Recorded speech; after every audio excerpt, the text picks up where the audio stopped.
દિલ્હીની હોસ્પિટલના પીડિતોને બાળકોની જાણકારી નહીં, કયું હોસ્પિટલના લોકો કંઈ નથી કહી રહ્યા, અમને કહો કે ક્યાં રાખવામાં આવ્યા છે, અમારે તેમની ઓળખ કરવી પડશે। દિલ્હીના વિવેક વિહાર વિસ્તારમાં આવેલા બેબી કેર સેન્ટરમાં 8 ઓક્સિજન સિલિન્ડર ફાટતા આગ ફાટી નીકળતા 6 નવજાત બાળકોના મોત નીપજ્યા હતા। આ ઘટના 25 મેની રાત્રે બની હતી। 26 મેના રોજ કેટલાક પરિવારોએ આરોપ લગાવ્યો હતો કે તેમને ઘટનાની જાણ એક દિવસ પછી થઈ હતી। અમારા બાળકો ઠેકાણા વિશે અમને માહિતી આપવામાં આવી રહી નથી। એક પરિવારનો આરોપ છે કે હોસ્પિટલમાં રાત્રે 11-12 ની વચ્ચે આગ લાગી હતી। અમને 26 મે બપોરે માહિતી આપવામાં આવી હતી।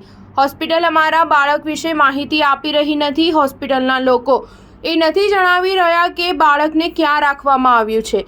અમને આ માહિતીની જરૂર છે જેથી અમે બાળકને ઓળખી શકીએ।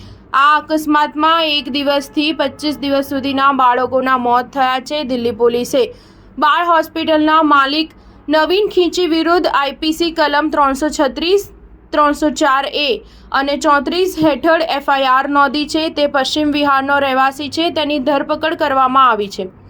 ઘટના બાદ તે ફરાર થઈ ગયો હતો। દિલ્હી ફાયર સર્વિસના વડા અતુલ ગર્ગે જણાવ્યું કે આગ લાગવાનું કારણ હજુ જાણી શકાયું નથી। જોકે પ્રાથમિક તપાસમાં ઓક્સિજન સિલિન્ડર બ્લાસ્ટ થવા પાછળનું કારણ જણાવવામાં આવી રહ્યું છે। બેબી કેર સેન્ટરની નીચે ગ્રાઉન્ડ ફ્લોર પર ગેરકાયદેસર ઓક્સિજન સિલિન્ડર રિફિલિંગનું કામ ચાલી રહ્યું હતું।